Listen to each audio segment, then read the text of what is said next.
What's good? It's your boy Fanon. Man, your boy Eddie Hearn has come out. You like I always say about Eddie Hearn, you just got to sit around and listen to a bunch of lies, and eventually he'll come out with the truth. And so he gave an interview to Radio Raheem of boxing scene, and he comes with the usual spiel. This time, it's, some more things that are just, it's Eddie Hearn. What do you expect? Right. So, it's kind of like Eddie Hearn to me now is like listening to Don King when Don King just starts running, when he just starts, spitting out the dictionary. Right. Somebody asks him a question and he just spits out the dictionary for about, 4 or 5 minutes.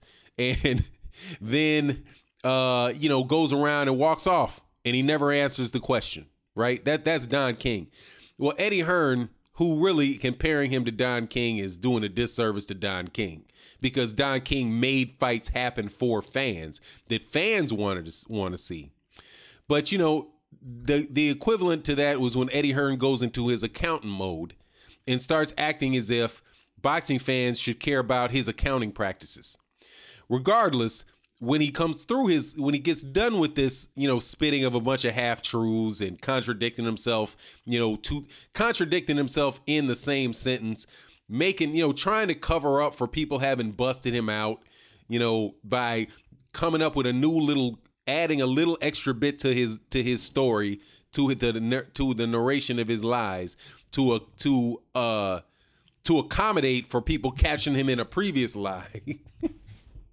He gets to the point, which is that he doesn't want Anthony Joshua to fight Deontay Wilder because he wants him to continue to take risk-free fights. At the end of it, he wants risk. He says that continue to take risk-free fights, which means he's been taking risk-free fights. So why fight the big bad guy if I can continue to make good money, if we can make good money not fighting anybody, fighting guys we know we're going to win? That's the only bit of truth in this article that came out that is worth even listening to, because everything else he said has already had holes shot so wide, in so many shots, holes poked in it. That, it's like Swiss cheese. You don't even have to make the argument anymore. You don't even have to go through what he says line by line, because flat rate fixes it all, right? So anyway, hey, I definitely would hope you would attend the live stream that I'm going to do on this. And in order to do so and know when it's going to occur, because I don't do them on a regularly scheduled time during the day, please hit the subscribe and the bell icon so that you can participate in the conversation. Also, I want to thank everybody that donated in the last super chat by super chat, in the last live stream by super chat. Thank you very much. Your donations definitely help in trying to support this youth sports group that we give money to. So we definitely appreciate your support. But I do invite everybody else to please come to the live stream. We got a lot of really knowledgeable boxing fans that attend them, and I think that you'll enjoy yourself in the conversation. So let me go through this article first. And then this time I'm going to actually have to do this video over again, because I kept cutting off the narration, because it's so hard to listen to this guy tell this whopper throw a million numbers out there and just tell whopper after whopper. But before I read it, please remember that if you're wondering how much money you're going to make in a fight, you don't give a flat fee. You give a percentage. You give a percentage deal. It's that simple. That way, if the fight makes less than you think it's going to make, then you pay less. And if it makes more, then both sides are rewarded for selling the fight and building the fight. It's simple. That's why every other major championship, heavyweight championship fight like this, every major one of these pay-per-view deals have been done on a percentage split. That's why Floyd Mayweather Jr. Jr. did them. Floyd Mayweather Jr. didn't just do flat fees. That's why in major fights like Pacquiao fight, that's why Tyson did splits. That's why De La Hoya in big fights did splits, because everybody knows that both sides have to come out and sell a fight, and you don't know how it's going to do until after it's done. So to make sure that nobody loses money if the fight comes in below, you always do a percentage cut. That's not this fight. That's all of these big fights. All of them. So Eddie Hearn to say anything. So when Eddie Hearn starts talking about a $12.5 million flat fee, but then he starts talking about being unsure about how much money it's going to make, don't listen to a word that he has to say, because notice that he never talks about why it's a flat fee and not a percentage split. He never says it. As many times as people have brought up the issue with it being a flat fee, he always goes back to another metric that means nothing, which is how much of a pay increase Deontay Wilder is going to get for fighting Anthony Joshua versus fighting Luis Ortiz, and how much Anthony Joshua is going, and how much what multiple that Anthony Joshua's salary will increase or pay will increase. When we know that's always the case. That's always the case. When Evander Holyfield fought Mike Tyson, Evander Holyfield salary went way up. And Anthony Joshua's, and Tyson and Mike Tyson's purse went up a little bit. That's how it goes. In order to get $20 million a fight, you fight the best guy out there. And when the best guy out there fights you, they get paid for what they bring to the fight, because it takes two people to make money in that fight. So the rest of the nonsense that this dude is talking is just that. It's an excuse for the end thing that he says in this article, which is that there's no reason for Anthony Joshua to take a high-risk fight when he can to fight Deontay Wilder, when he can continue to take he didn't say fights with a little risk. The dude says risk-free fights. Risk-free fights. Not some risk, not lesser risk, fights with no risk. Hearn won't let you play with our balls to overpay Wilder. Eddie Hearn, who promotes IBF, IBO, WBA, WBO heavyweight champion Anthony Joshua, has no intention of paying more than $12.5 million to WBC champion Deontay Wilder. Hearn recently sent what he feels is a very fair offer to Wilder to stage a high-stakes unification in the second half of the year. Wilder and his handlers believe the offer is too low. Radio Raheem, do your damn job. He doesn't believe it's too low. They believe that it's a joke because it is a flat fee. It's the structure, Radio Raheem. God dog, man. That's what you have when you have these cats. They believe the contest is worth a lot more, and they believe that it is a percentage split so they don't leave money on the table if it does extremely well. And they think it would be professional malpractice to do so, and it would be, Radio Raheem. That's why Eddie Hearn talks to guys like that. No offense to Radio Raheem, but clearly he's a media guy, and that sentence right there is ridiculous. And that's from Radio Raheem. That's not from Eddie Hearn. During an interview with BoxingScene.com, Hearn fully explained why he believes Wilder is only worth the $12.5 million when examining the differences between drawing power and earning ability between the two undefeated champions. I saw reports that it's a $100 million fight. No, it's not. How do you know that it's not? You don't know. You don't think it is.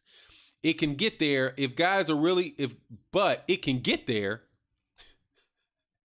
How is it going to get there, man, if you offer a guy $12.5 million flat fee, which means he has no incentive to promote the fight? How's it going to get there with a guy sitting on his hands because he doesn't get any money on the upside if it does well? How can it get there? How's that possible? Anyway, that's why I said I can't get through this article because there's so much nonsense in it. It's hard to digest. Okay, if both guys really built in America,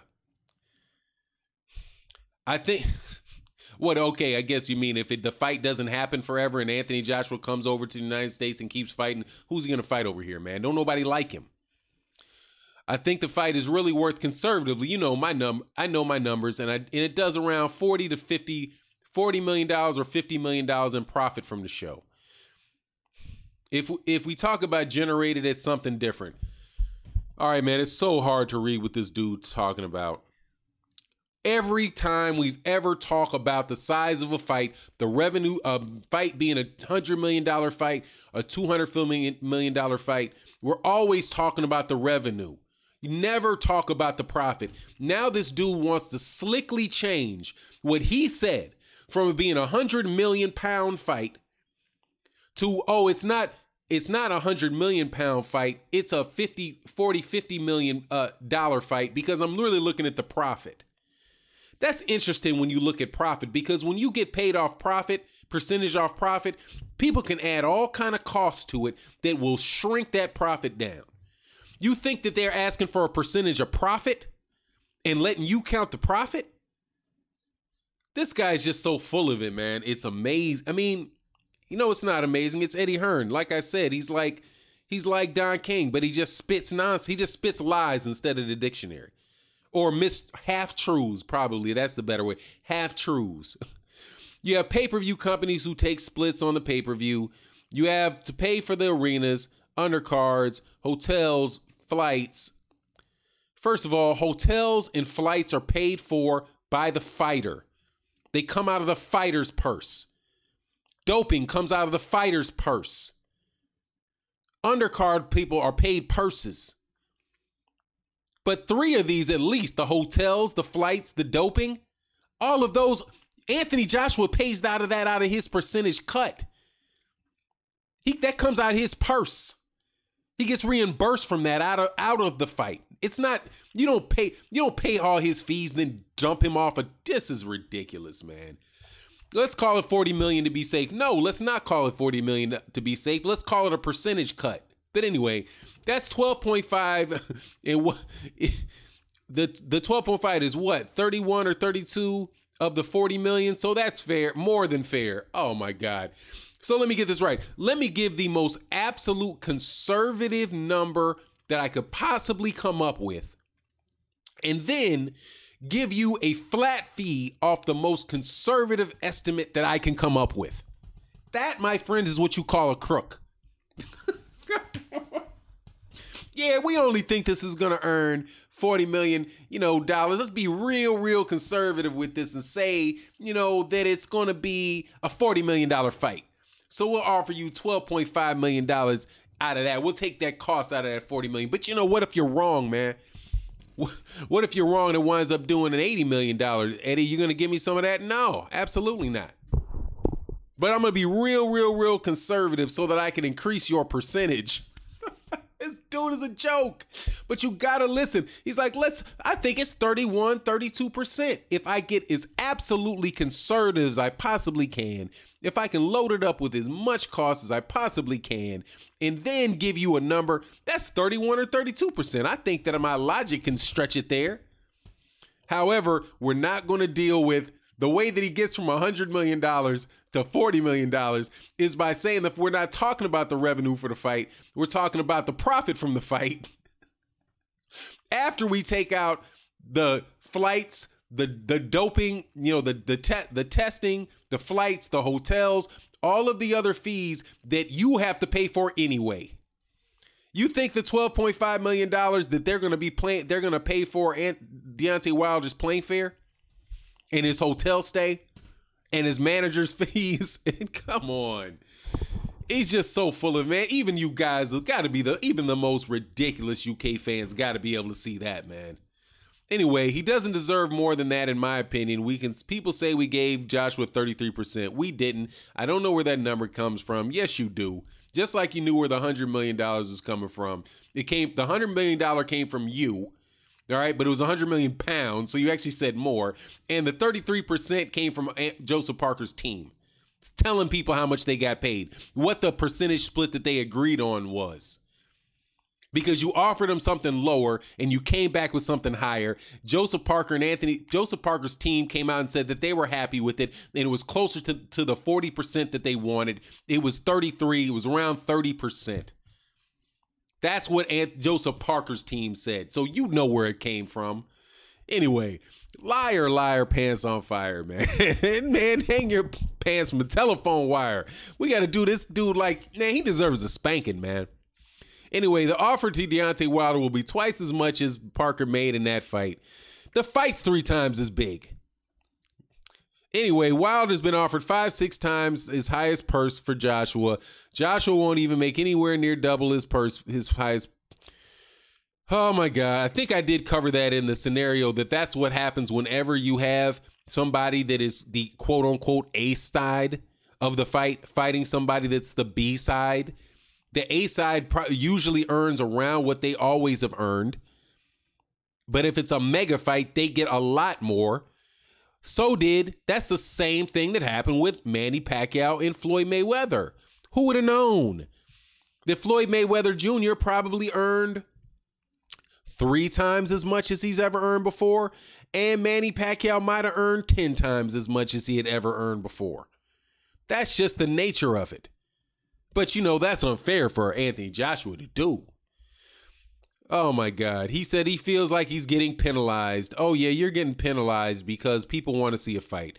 Because someone has done a ish job with Deontay Wilder. You have a guy who's making $2 to $2.5 million a fight, and people are like, he deserves $25 million. That's not what he said. Who are these people that said they deserve $25 million? I think that what they said was, we need a percentage split. I don't remember Deontay Wilder even asking for a flat fee. See, this is another lie, because you would assume that this guy's talking about Deontay Wilder saying he deserves $25 million. Who said he deserves $25 million, Eddie? They said they want a percentage.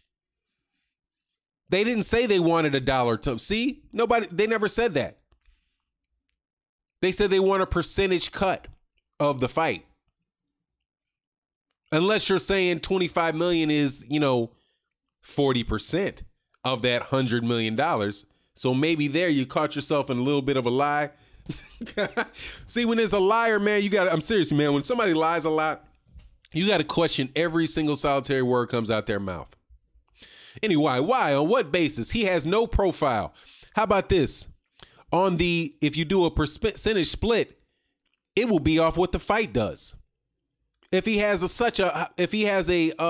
no profile, how can this possibly be a fight that could generate $40 million in profit? Come on, man. $40 million in profit after everything is paid. That's a $100 million fight, man. That's a $100 million fight. But anyway, here's the deal. See, that's what I'm saying. It's so hard not to just go through this dude's stories. This is why it's on Anthony Joshua. Anthony Joshua's just a story, man. Dude's just a coward, man. This is what it is. He has no profile. He can't sell 10,000 tickets when he fights in a great fight in America. And when we have a guy who's making all this money and continue to do so in risk-free fights, we have a guy who is making all this money and can continue to do so in risk-free fights. Risk-free fights. You're asking our guy to be in the biggest fight of his career for just a little more money. Yeah, just an extra $15 million. Just an extra $15 million, extra $20 million, and all of the upside. And all of the upside. All of it. Look, man, Anthony Joshua, this is why I'm on Anthony Joshua and not Eddie Hearn, because Eddie Hearn, seriously, man, I can't read an article without saying, yeah, that's a half truth. Yeah, that's a half truth. Yeah, that's half truth. Anthony Joshua could step up to the plate, man, and say he wants to fight this guy. And you know what, Eddie, I'll settle for $30 million. I'll settle for $30 million to be the world heavy, to get all 4 belts and to prove that I'm the best fighter in the heavyweight division. How about that?